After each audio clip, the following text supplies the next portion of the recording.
Gracias también a todo el comité amplio de la Fundación Síndrome de West, Miguel, Nuria, gracias al doctor Legido también por organizar este programa tan completo e interesante.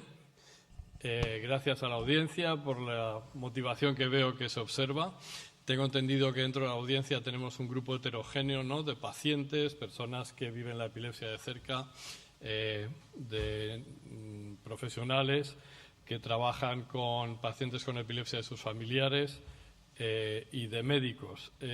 Por lo tanto, el mensaje tiene que ir de una manera dirigida a un grupo amplio y en ocasiones me extenderé más en algunas cosas porque creo que tienen necesidad de hacerse énfasis y que lleguen a todos, y en otras a lo mejor lo paso más por alto.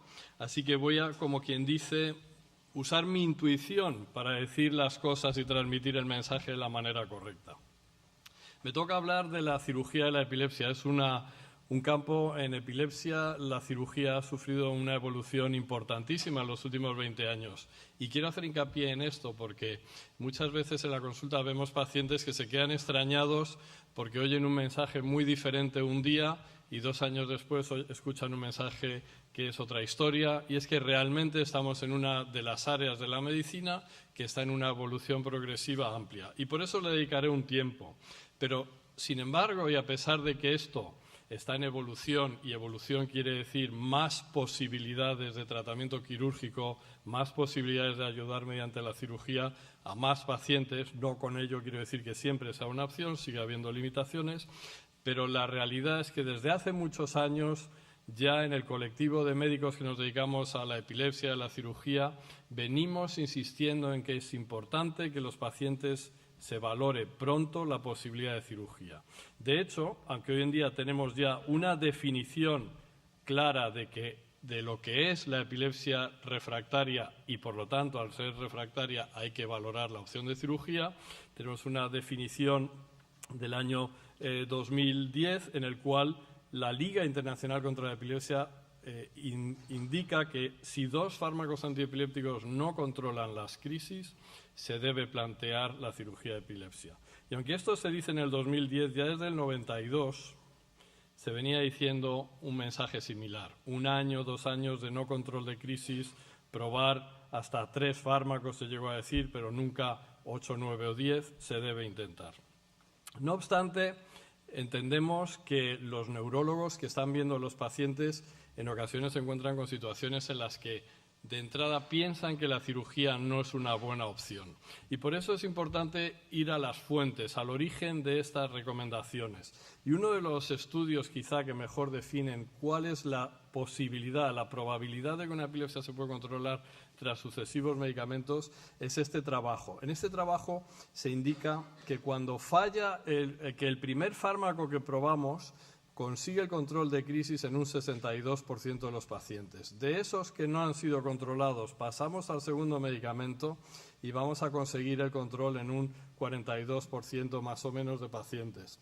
Bien, esto es el grueso fundamental que los controlamos. Cuando aquí falla el segundo fármaco y pasamos al tercero, cuarto, quinto y sexto, vamos a conseguir solo un 16-17% de pacientes libres de crisis.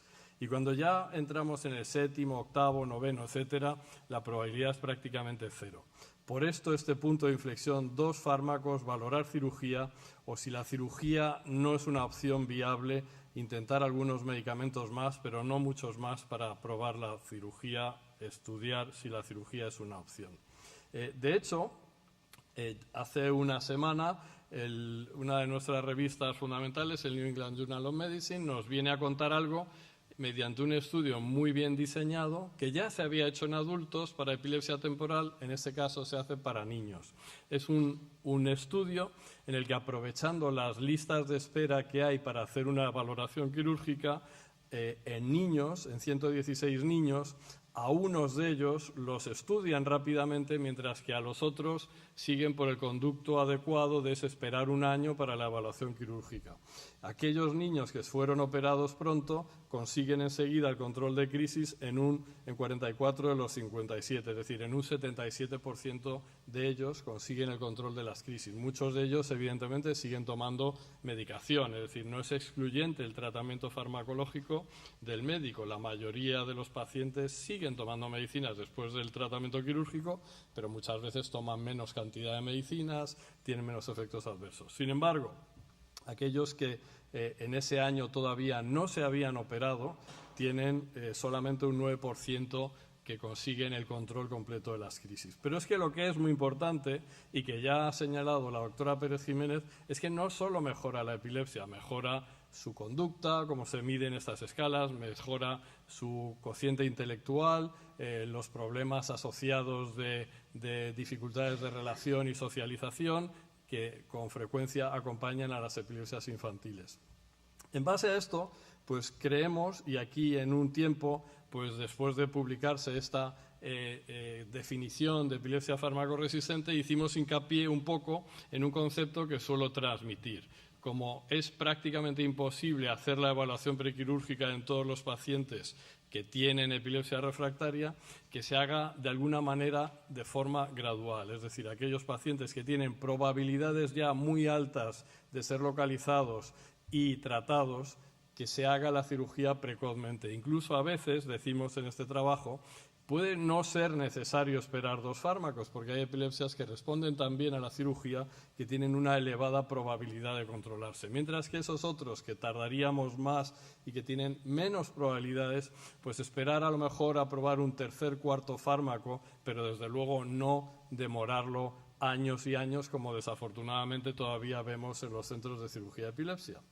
Así que sería una indicación gradual en función de ciertas pruebas. Y fundamentalmente es la resonancia magnética la que marca la diferencia. Es decir, a partir de esa consulta de neurología general que estamos tratando una epilepsia y que contamos con una resonancia magnética y que en la resonancia magnética nos encontramos una lesión como algunas que ha descrito la doctora Pérez Jiménez, una displasia de fondo de surco, un tumor neuroepitelial disembrioplásico, un pequeño tumor glial, una lesión fácilmente distinguible, debemos actuar con prontitud. Y ahí es donde yo me cuestiono incluso que tengamos que esperar 2 fármacos en algunas ocasiones, porque la cirugía es tan resolutiva y es tan relativamente fácil dentro de lo que es facilidad en neurocirugía, que igual se puede proceder adelante con ella incluso antes.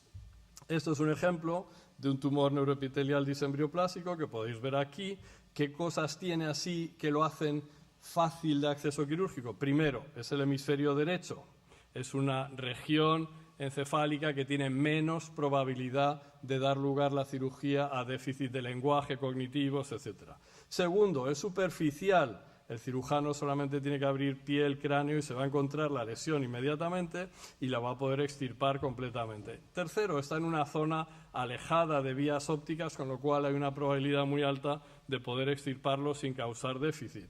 Y quinto, los pronósticos del tumor neuroepitelial disembrioplásico cuando se extirpa por completo son muy buenos. De hecho, en este estudio el 85% de los pacientes tras hacer esta resección estaban libres de crisis. Es decir, aquí tenemos este grupo que también podremos incluir la esclerosis temporal medial, que es una patología que tiene un buen pronóstico quirúrgico comparado con un peor pronóstico cuando el tratamiento es exclusivamente médico. En estas entidades, pues es importante el entender que la cirugía es muy resolutiva e ir adelante pronto. Pronto quiero decir probando, pues eso, como mucho 2 fármacos, incluso valorar ninguno y, con el primer fármaco ir adelante con la cirugía. Y de hecho, la importancia también de la cirugía precoz. En el caso de la epilepsia temporal se ha visto cómo cuando la duración de la epilepsia es mayor de 10 años, cuando las personas que son intervenidas ya tienen una edad más avanzada, cuando la epilepsia lleva muchos años de evolución, en conclusión, el pronóstico de control de crisis completo se deteriora, disminuye. Hay más fenómenos de epileptogénesis secundaria, de propagación, de afectación de regiones que anteriormente no estaban dañadas y se producen, pues como quien dice, unos focos secundarios o zonas amplias de epileptogénesis que evidentemente todas ya no se van a ver en la evaluación y no se van a resecar. Pero el lugar donde hemos tenido un desarrollo más potente, donde hemos visto unos cambios más importantes en cirugía de la epilepsia, es en este grupo difícil. Este es un grupo de pacientes pues, que a lo mejor hace 15, 20 años no se operaban, se quedaban pues, en seguimiento, se probaban fármacos una y otra vez. Es un grupo en el que yo hoy en día tengo una actitud en la que a lo mejor pruebo más de 2 fármacos, 3, 4, pero desde luego tampoco podemos relegarlos e ignorar la posibilidad de cirugía y conviene reevaluarlos periódicamente. ¿Cuáles son? Son aquellos cuya resonancia magnética tiene una lesión muy extensa, como vemos en estos dos, o es normal, aparentemente normal, o hay más de una lesión. Lo típico que nos encontramos aquí son las displasias, malformaciones del desarrollo cortical, lesiones isquémicas, por encefalopatía perinatal, los traumatismos craneales y las encefalitis. En estos pacientes disponemos siempre hemos tenido la opción de hacer estudios invasivos. De hecho, la inmensa mayoría de estas personas van a necesitar estudios con electrodos intracraneales, lo que llamamos estudios invasivos. Esos electrodos no se colocan al azar, como sabéis, se colocan en una región que se identifica primero mediante una serie de criterios. Uno muy importante es el clínico. ¿Cuáles son los síntomas? ¿Qué evolución ha tenido? ¿A qué edad se iniciaron las crisis? ¿Cuáles son las manifestaciones en el momento de la crisis que las registramos en vídeo EEG, pero que también nos lo cuenta el paciente y la familia? Y por otro lado, otra serie de pruebas como son la resonancia magnética de alta definición, con la posibilidad de hacer estudios postproceso, es decir, tenerlo en nuestro ordenador para revisar aquellas zonas sospechosas, que como hemos visto también en la presentación de la doctora Pérez Jiménez, se identifican muchas veces en función de lo que hemos visto en el electroencefalograma y de la sintomatología.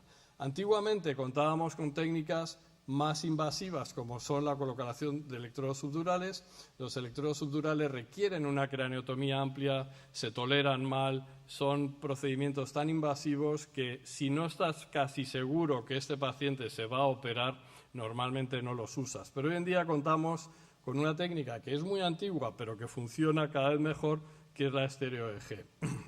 La estéreo EEG, por otro lado, que es colocar electrodos profundos, nos permite tener electrodos en la profundidad de la corteza cerebral y, por lo tanto, analizar lo que es la región de la profundidad del surco, que en muchas ocasiones es donde se origina el foco.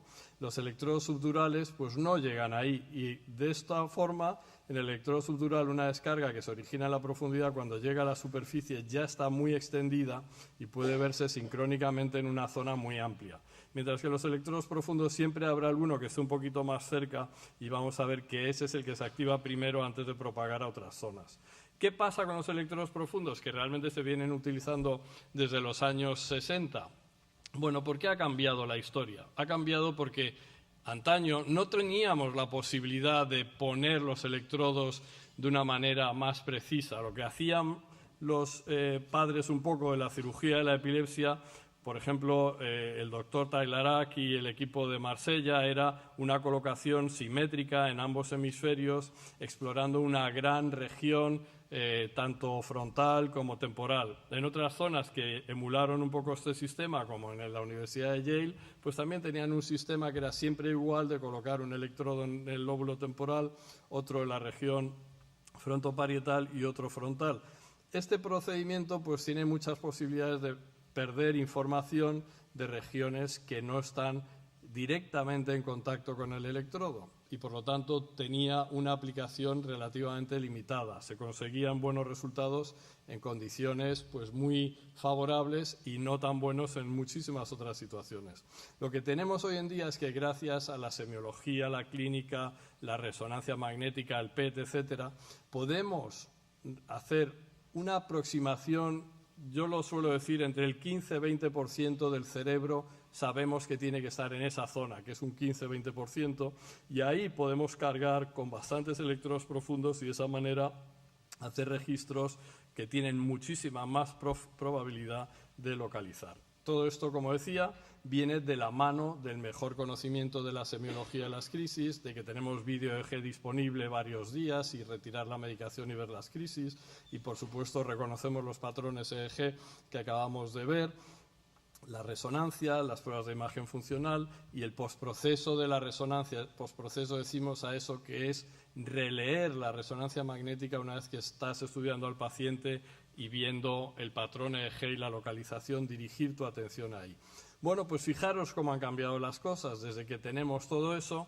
Este trabajo realizado por un grupo que tiene una amplia experiencia con electrodos profundos, muestra cómo en el periodo del 64 al 96, es decir, unos 31 años, conseguían el control completo de las crisis el 64% de los pacientes. Y en todo ese periodo de tiempo operaron a 28 con electrodos profundos y después de operación fueron 28. Y en un periodo de tiempo ya mucho más corto, en solo 10 años, tienen 23 pacientes y en ellos consiguen el control completo o una mejoría muy importante en un 90%. Es decir, vemos un cambio clarísimo al aplicarse estas nuevas técnicas más dirigidas de estéreo EEG. Por otro lado, algo que también ha cambiado es que hemos asumido que hay ciertos errores que son ancestrales y que están muy metidos en la cabeza de muchísimos neurólogos y que impiden remitir a pacientes a cirugía de epilepsia y se quedan en la consulta probando medicinas más allá de esos 4, 5 o 6 fármacos que, digamos, sería lo máximamente aceptable. ¿Cuáles son? Pues que si una resonancia magnética es normal, el paciente no se puede operar. Eso, como hemos visto, no es cierto. Muchas veces las resonancias magnéticas aparentemente normales no son tan normales cuando las analizas con detalle y vas dirigido a la zona que te interesa, cuando es una lesión extensa que no se puede resecar, cuando hay alteraciones electroencefalográficas generalizadas, que hemos visto que también se acompañan muchas veces de lesiones focales, pero que su propagación es tan rápida y común que aparecen generalizadas, y también porque no se interpreta bien la semiología y se piensa pues, que, por ejemplo, un paciente que tiene un aura en el estómago, por fuerza tiene que tener una esclerosis temporal medial y no existe otra posibilidad y no encuentran la esclerosis temporal medial y entonces deciden que no es quirúrgico. Es decir, muy importante que aunque aparentemente los pacientes no tengan una posibilidad elevada de cirugía, que sea valorada esta opción exhaustivamente. Y quiero centrarme en dos aspectos fundamentales que son algo que tenemos que tener en cuenta en este grupo de epilepsias aparentemente no localizables porque su resonancia magnética no es informativa. La semiología de la epilepsia es muy importante y en los años 90 desarrollamos una gran habilidad para diferenciar en epilepsias temporales cuáles eran dentro del lóbulo temporal las que tenían que ver con el hipocampo y cuáles eran las que tenían que ver con la región extrahipocampal. Y así hubo una serie de trabajos que nos avisaron la importancia de determinar si los pacientes habían tenido una crisis febril o no, porque las crisis febriles apuntaban más a que era el hipocampo y por lo tanto nos hacían mirar esa zona con más detenimiento, los automatismos orales, si eran abundantes o escasos y sobre todo si eran precoces, también apuntaban más a que era una esclerosis temporal medial y a guiar la cirugía.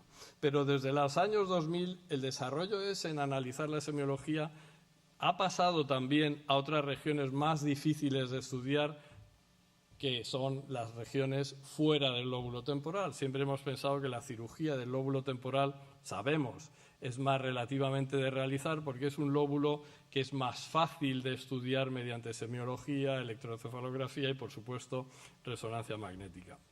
Y en concreto, pues quiero presentar así algún dato en que es uno que nos es muy cercano porque es un tipo de epilepsia que para nosotros ha supuesto un apoyo a otras circunstancias, incluidas epilepsias que ves en la población infantil. Es la presencia de un fenómeno que antes se ignoraba y no se entendía bien, que es que el paciente durante una crisis epiléptica queda inmóvil y sin responder.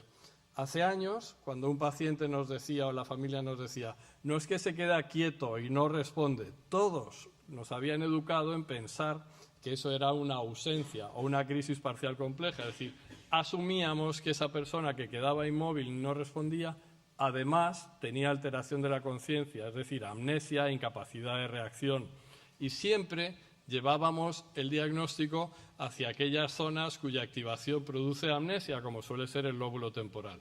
Pues bueno, hablando con estos pacientes y sus familiares, muchas veces, cuando tú decías, bueno, o sea que desconecta, alguno te decía rápidamente, no, doctor, no desconecta, se entera de todo, pero no se mueve y no puede hablar. Y así identificábamos este otro grupo de crisis en los que se quedan quietos pero no desconectan, que se llamaron crisis acinéticas bilaterales, y que no tienen que ver con el lóbulo temporal, sino que tienen que ver con zonas del lóbulo frontal que se encargan de programar el movimiento. Son las zonas que cuando nosotros estamos haciendo una tarea están organizando toda la codificación para que se produzcan los movimientos adecuados y no los inadecuados. Entonces son crisis que enseñaré vídeos de pacientes que han autorizado que se muestre su registro aquí. Y ahora tiene que ser visible, que ese es el otro problema. Ahora está. ¿Veis? Este es un paciente que está haciendo un puzzle. Es una de las tareas que les pedimos que hagan para intentar activar algunas epilepsias. Otra cosa que le ocurre a este paciente es cuando se enfada, es cuando surgen sus crisis. Y veréis, lo voy a señalar, cómo aparece una descarga en el momento en el que él se enfada por un comentario que hace un familiar.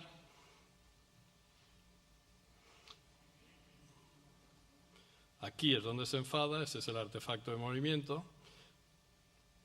Y vamos a ver a continuación cómo aparece una descarga, que la veis ya aquí, esta punta repetitiva que se va incrementando, que está en la región frontal medial, principalmente en el hemisferio izquierdo, como veis aquí. Y él ha quedado inmóvil. Parece como que el vídeo se ha congelado, pero no. El vídeo sigue circulando, pero está inmóvil. Después de que termina la descarga, él inmediatamente veréis que ya empieza a moverse. Veis que todavía la descarga sigue.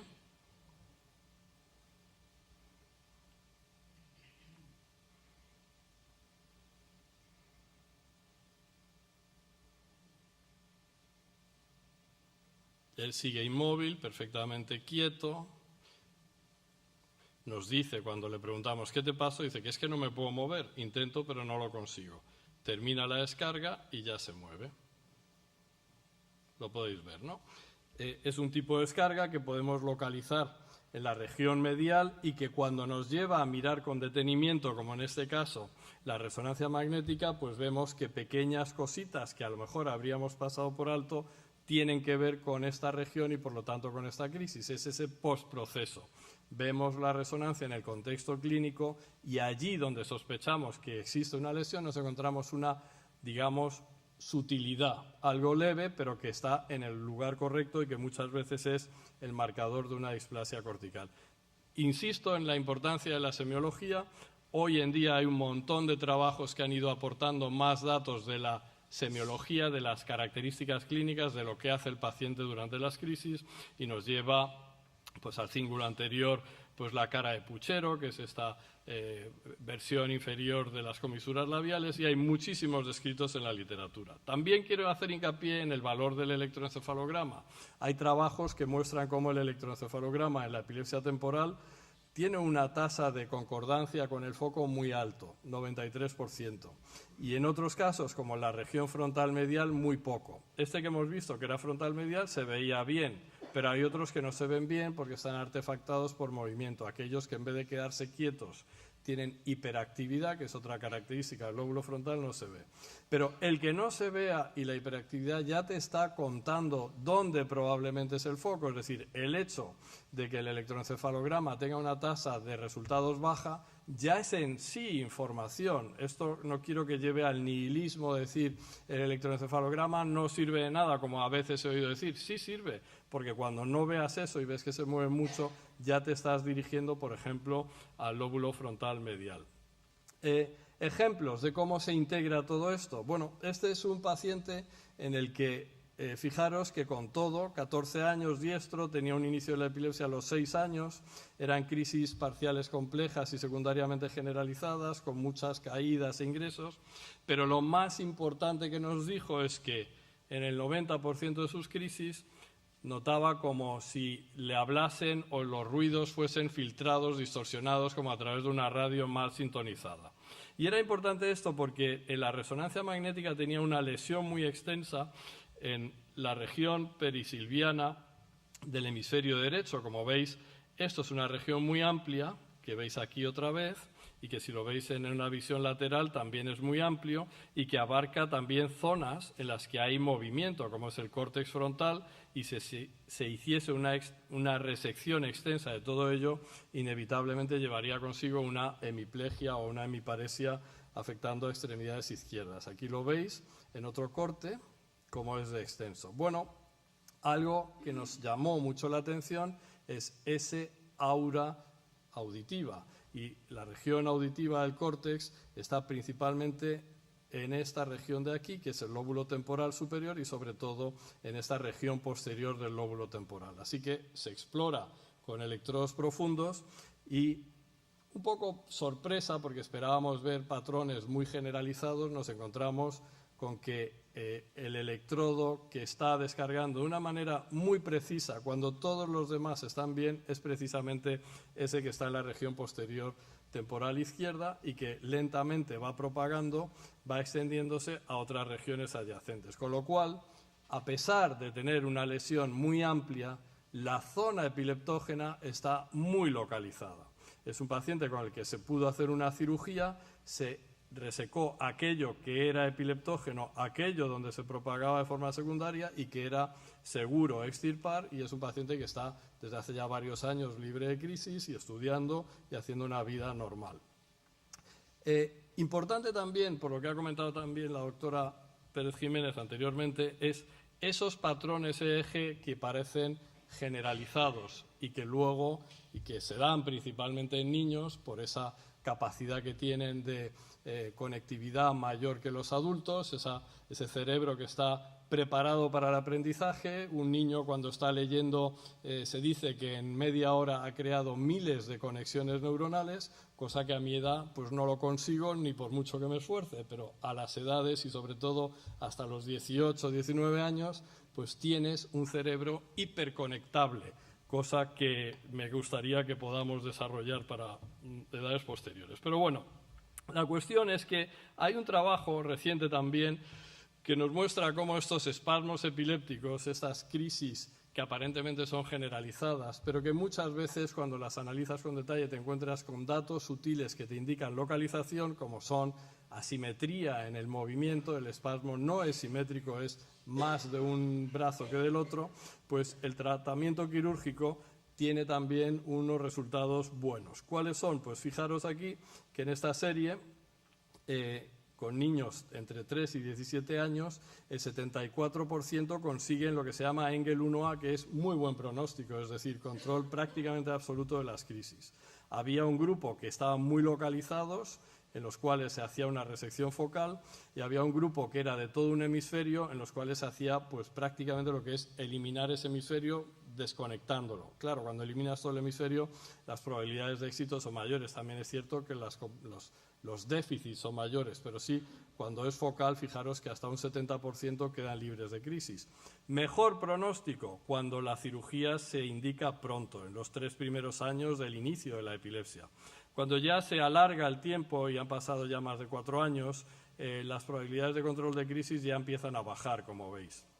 Así que atención a este grupo de pacientes que con frecuencia han sido rechazados de cirugía y atención a ellos porque tienen probabilidades altas de controlarse también, sobre todo cuando encontramos este patrón de espasmo epiléptico asimétrico, que eso lo ves en el vídeo EEG principalmente. ¿Cuál es la patología, el sustrato que hay detrás de esto?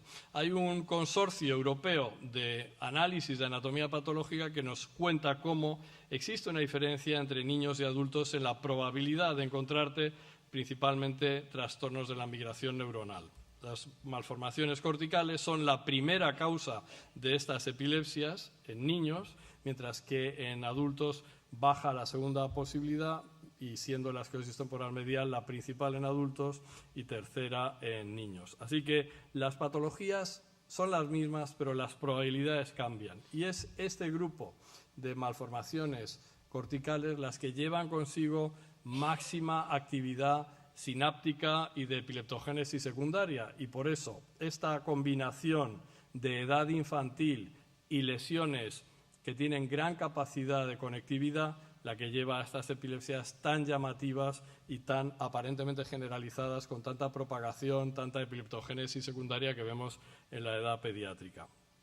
Ejemplos también de estas encefalopatías epilépticas, que es el término normalmente que utilizamos a este grupo de epilepsias que tienen actividad epileptiforme muy abundante en el electroencefalograma, crisis con frecuencia son diarias o muy frecuentes al menos, y que generalmente se asocian con cierto grado de afectación cognitiva o detención o enlentecimiento del desarrollo cognitivo, social, etcétera, o incluso cierta regresión. Y quiero con esto entrar en una entidad que me parece que es interesante difundirla y conocerla, que también viene su identificación a partir de este grupo europeo del Brain Bank, donde se han ido acumulando todas las anatomías patológicas de numerosos centros, y que este sería uno de los ejemplos. Este es un niño de 6 años que no tenía antecedentes relevantes, crisis desde los 2 años sin respuesta, y a partir del 4º año, y esto es lo que es muy importante en esta entidad que os estoy contando, que se llama displasia cortical leve asociada con proliferación oligodendroglial, tiene un nombre muy feo, pero se puede limitar a iniciales en inglés, que es MOGE, y a partir de ahora lo llamaremos MOGE, pues tiene incontables crisis diarias, la conducta empieza a deteriorarse, se presenta ante ti mismo un deterioro cognitivo que de un día a otro en la consulta te lo van contando, empieza a haber una falta de comunicación, disminución de su lenguaje espontáneo, hiperactividad, conductas repetitivas, dentro de lo que empieza a aparecer un trastorno del espectro autista. Este es el tipo de crisis a las que hacía alusión la doctora Pérez Jiménez, espasmos que, como veis, son asimétricos, muchas veces agrupados, con lo cual el niño ya sabe en el momento que tiene uno que se debe sentar, su madre le recuerda que se siente para no hacerse daño al caerse, y el electroencefalograma nos encontramos como entre las crisis hay una actividad frontal bilateral sincrónica, lo veis aquí más en un hemisferio que en otro, pero con representación bastante bilateral y alternante entre derecho e izquierdo, como veis aquí. El intercrítico, sin embargo, te muestra cómo la actividad epileptiforme es más abundante y muchas veces precisamente localizada en la región frontal derecha, como veis aquí. Otra vez, el crítico en una crisis vemos como el patrón es muy difuso, iniciándose con una onda lenta generalizada y electrodecremento. Te da un poco la impresión que en esta región frontal derecha hay un ritmo reclutante que aparece en algún momento después de esta descarga tónica generalizada. Y el crítico aquí, de nuevo, vemos cómo es un patrón generalizado, poco localizador. Situación clásica que se plantea en estos niños. Ves una resonancia magnética, no se ve ninguna alteración, te apoyas en la semiología y el electroencefalograma y el PET, con frecuencia, debido a que son niños que están teniendo muchas crisis, cuando se hace en el PET no sabes si realmente ha seguido un PET ictal o interictal, es decir, durante una crisis o fuera de la crisis. Tengamos en cuenta que el ictal y el interictal son como el positivo y el negativo. Es decir, el hipometabolismo en un ictal lo vemos aquí en el lóbulo frontal izquierdo, que pudimos deducir que era ictal al repetirlo, y en un interictal vemos como el hipometabolismo ha cambiado al lugar opuesto y es en el lóbulo frontal derecho. La resonancia, como os decía, normal, pero si te fijas con cuidado, como un caso que ha presentado la doctora Pérez Jiménez, te das cuenta que en una secuencia que se llama FLAIR hay una diferencia entre lo que es la sustancia gris y la sustancia blanca en el lóbulo frontal derecho. No está nítidamente diferenciada esta región, que tiene que ser más oscura, en este hemisferio derecho, que se ve casi de la misma señal que lo que encontramos en el córtex. Y nos vamos a la literatura y nos encontramos como la actividad intercrítica en las epilepsias frontales, en más del 50% de los pacientes tienen más del 50% de su actividad intercrítica en el lóbulo frontal correspondiente. Es decir, siempre hemos hecho mucho hincapié en que el electroencefalograma debe registrar las crisis, pero no olvidemos también el intercrítico, porque cuando tienes una muestra de varios días o de un día, muchas veces este dato va a tener tanto valor como el electroencefalograma crítico. Es un paciente que se exploró con electrodos profundos de nuevo y dirigidos principalmente al lóbulo frontal derecho, y vemos cómo estos electrodos más anteriores, más cerca de esa zona dudosa de alteración de la sustancia blanca a sustancia gris, son los que son muy activos cuando los demás están prácticamente silentes, y cómo hay aquí esta actividad rápida. La veis aquí, esta actividad rápida es muy característica de una zona epileptógena, precedida muchas veces por una punta repetitiva, y que una vez que se origina aquí ya sí se propaga a otras regiones y aparecen los síntomas. Y este es este caso de lo que se llama ahora MOGE, Mild Malformation of Cortical Development with Oligodendroglial Hyperplasia, y que característicamente los pacientes, los 22 casos que inicialmente describimos en el Brain Bank, eran todos frontales. ¿Y cuáles eran las características? Este artículo describe principalmente los resultados anatomopatológicos y de resonancia magnética, y nos cuenta esa borrosidad de límites entre sustancia blanca y sustancia gris, el hipometabolismo en el PET, que las crisis son frontales y que el resultado de cirugía viene a decir que es un poco pobre, 33% libres de crisis. Os he presentado un paciente que es de este 33% y tiene esta anatomía patológica característica. Es una falta de diferencia en la presencia de oligodendrocitos entre lo que es la corteza cerebral y la sustancia blanca. Veis que este punteado, que son los punteado marroncillo, que es el color de los núcleos de los oligodendrocitos, la densidad es muy similar entre la corteza y la sustancia blanca. De hecho, hay más en la sustancia blanca. Comparemos esto, que es un MOGE, con lo que sería este ejemplo, que es una displasia cortical focal de otro tipo. Vemos que hay una clara diferencia en la proliferación de oligodendrocitos. O con una epilepsia temporal, que los oligodendrocitos van acompañando a los vasos formando estas líneas. O en un control de una persona sana, que vemos que hay muchos menos oligodendrocitos. Así que vemos que tenemos aquí una entidad que tiene una característica anatomopatológica, que tiene unas características clínicas y que tiene una opción de tratamiento, que es el tratamiento quirúrgico. Nosotros, los 5 pacientes que hemos seguido con esta entidad, los hemos analizado y nos encontramos pues este rasgo, una edad media de inicio de 16 meses, pero muchos empiezan, y en la serie amplia empiezan antes del año. La sintomatología, pues todos ellos tienen espasmos infantiles, pero atención, nosotros en nuestra serie quizá estamos obsesionados con las crisis acinéticas, alguien me dirá, pero hemos encontrado que muchos de estos niños, una característica de sus crisis es que se quedan bloqueados, congelados, como el paciente que os enseñé con esas crisis del área frontal medial, síndrome de West en un caso, y la localización EEG pues es relativamente aceptable. Había 2 frontales unilaterales, 3 predominio de derechos, 3 frontal bilateral, es decir, 3 eran derechos al final de la evaluación, pero el electroencefalograma es 3 frontal bilateral, es decir, poco lateralizador, y 2 unilateral. Este es el ejemplo de lo que es una crisis acinética en un niño con un MOGE. Aquí lo veis, está pasando páginas del libro con su padre, y cuando llegue esta descarga aquí vais a ver cómo se queda quieto, cesa todo movimiento espontáneo,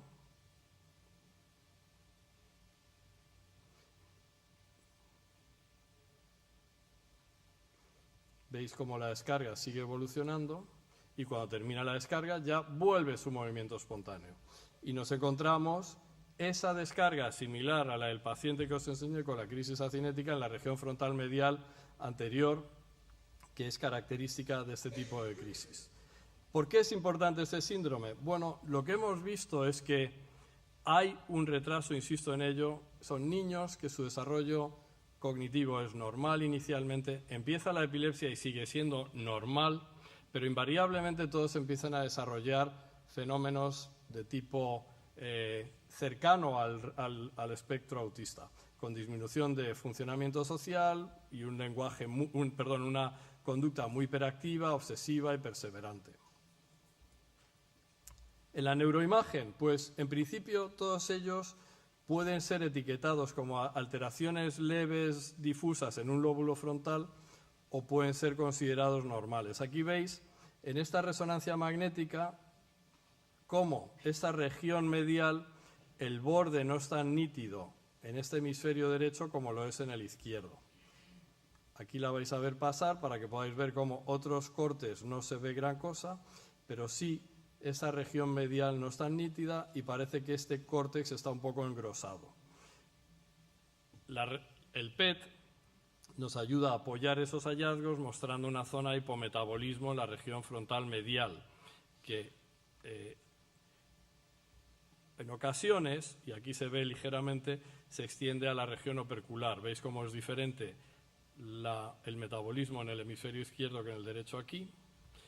Pacientes que una vez que exploras con electrodos profundos, pues te permiten localizar principalmente en región medial, pero atención, algo que nos ha ocurrido, aunque la región medial puede ser muy protagonista en sus crisis, hacer una resección solamente medial nos llevó a no éxito quirúrgico en algunos pacientes y tener que ampliar la resección posteriormente para incluir la región lateral del lóbulo frontal. Es decir, parece que es un grupo de pacientes que requieren cirugías amplias porque son lesiones más extensas de estas sutilezas que hemos visto.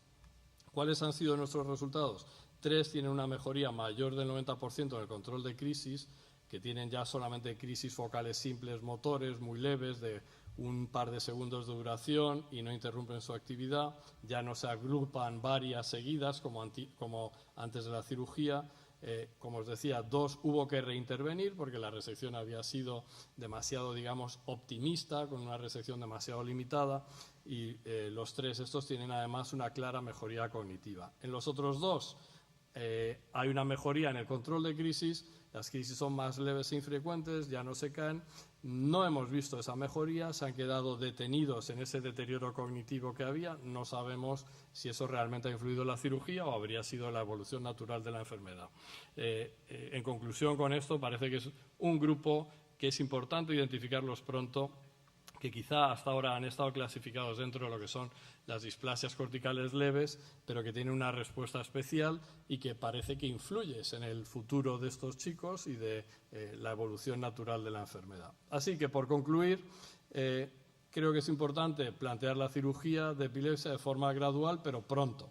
La gradualidad no lleva consigo demorar más allá de 2 años o de unos meses cuando se trata de epilepsias catastróficas. Si se ha de probar varios tratamientos, cuando las epilepsias son muy severas, los fármacos se pueden probar en 3-4 meses y sacar conclusiones rápido. Por lo tanto, no demorarlo. Y no descartarlo en aquellos pacientes que tienen esos hallazgos que eran de mal pronóstico quirúrgico antaño, como eran alteraciones de eje bilaterales, resonancias magnéticas normales o lesiones extensas. Con esto concluyo. Muchas gracias por vuestra atención.